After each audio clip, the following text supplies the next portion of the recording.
Iran ने Israel के chemical plant को पूरी तरह से उड़ा दिया है। इजराइल पूरी तरह से फेल हो गया। ईरान ने कहा हमारे स्टील प्लांट को उड़ाया था ना, ये उसका बदला है, बदला। दोस्तों आपको बता दूं कि ईरान ने वो केमिकल फैक्ट्री उड़ाई है जो केमिकल इजराइल बनाता था अपने परमाणु प्लांट के लिए। जो वो परमाणु प्लांट लगा के बैठा है उसके लिए वो केमिकल बनाता था। ईरान ने धुआं धुआं कर दिया है।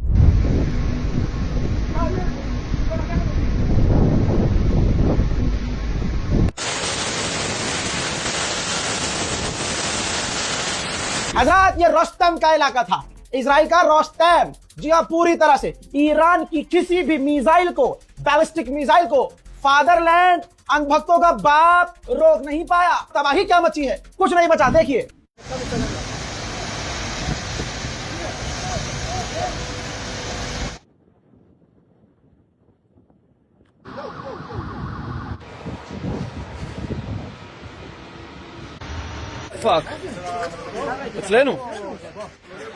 अल्लाह अकबर, अल्लाह अकबर। उधर भाई साहब मजे सभी ले रहे हैं। ईरान के पार्लियामेंट स्पीकर ने भी मजे लिए हैं। वो जो अमेरिका का सबसे खतरनाक जासूस जहाज तबाह हुआ है, भाई लिखा है उन्होंने कि sustain only minor damage.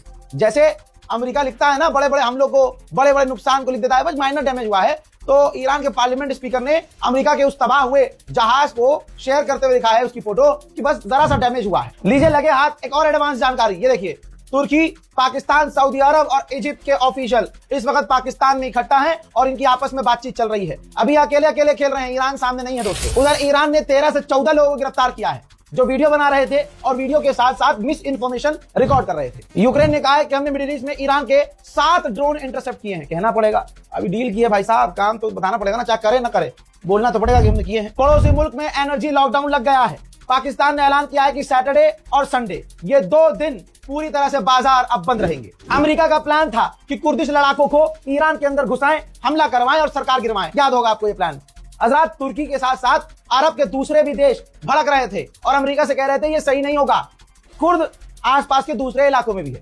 Iran इनको निशाना बनाने के चक्कर में दूसरे देशों पर हमला करने लगेगा, मामला बहुत ज्यादा बढ़ जाएगा। फिर आप क्या करोगे?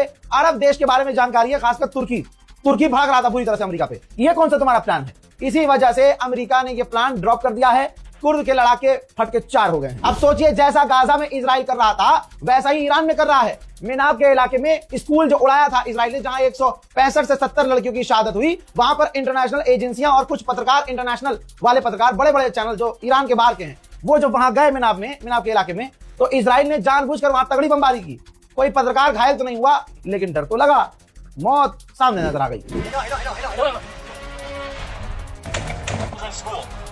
As soon as we left that school, we got bombed.